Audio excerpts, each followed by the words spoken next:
ఈరోజు మనం బాబు జగజ్జీవన్ రామ్ గురించి చాలా విషయాలు చెప్పాలని అనుకుంటున్నాం. ఎందుకంటే ఆయన బీహార్ నుంచి మంత్రిగా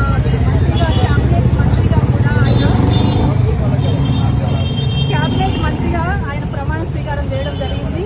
అలాగే ఆయన వెనుకబడిన వర్గాల నుంచి రావడంతో ఆయనకు ఎంతో అవగాహన, పట్టుదల, ఆయన స్వాతంత్ర సమరయోధుడు.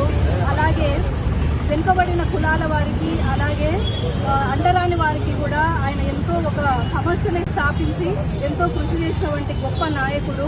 అలాగే మనకు 1935లో కూడా అప్పటికి ఇంకా మనకు స్వాతంత్రం రాలేదు. అలాగే మన జవహర్లాల్ నెహ్రూ నాయకత్వంలో కూడా ఆయన పనిచేసినటువంటి గొప్ప నాయకుడు. అలాగే వివిధ శాఖలలో కూడా మంత్రులుగా ఆయన ఎవరికీ దక్కనటువంటి గొప్ప మంత్రుల అవకాశాలు కూడా ఆయన చేపట్టి ముందుకు సాగడం జరిగింది. అలాగే చివరికి ఆయన లాస్ట్కి ఉప ముఖ్యమంత్రిగా కూడా ఆయన బాధ్యతలు చేపట్టడం జరిగింది.